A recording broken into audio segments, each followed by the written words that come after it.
Is-sejf tal-Gran Mastru Gian della Vallette se jirritorna f'Malta l-ewwel darba mill-1798 dan biex ikun protagonista wirja li qed tiċċelebra l-Presidenza Maltija tal-Kunsill tal-Unjoni Ewropea.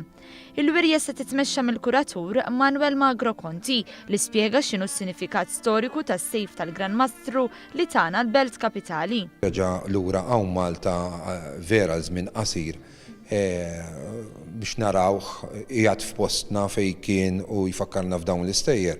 Qed ifakkarna fl-istorja Maltija illi Malta bdiet tidher fid-dinja ħanajdu hekk minn wara l-assedju li kellha l-importanza li ħarġet. Xi ħaġa ikonika fl-istorja Maltija illi għall-inqas ġibnija qed narawha hawn fostna.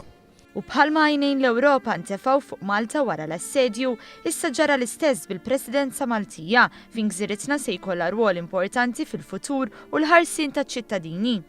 Il-famuż sejf kien proprjetà personali tar-Re Filippu Tieni ta' Spanja li flimkien max-xabla tiegħu ingħataw bħala rigal lill-Gran Mastru wara jum il-Vitorja tal-1565.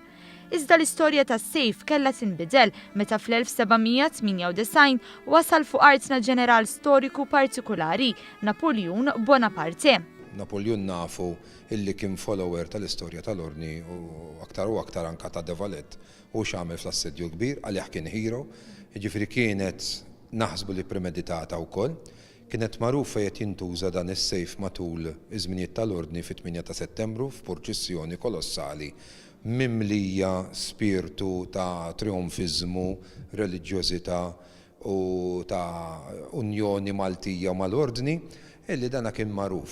U allura Napoleon ħass li trionfiżmu li kien jirrappreżenta s-sejf kien jixraq aħjar lill-Armata Franċiża u għalhekk ħadu għall-użu personali tiegħu. Dan qabel ma eventwalment ingħaqad max-xabla fil-Mużew tal-Louvre. Wara aktar minn 200 sena, is-sejf se jirritorna fil-Mużew tal-Arkeoloġija biex minflok din id-darba jirrappreżenta l-għaqda li Malta kellha mal-Ordni, issa jirrappreżenta l-Unjoni li Malta għandha mal-Ewropa.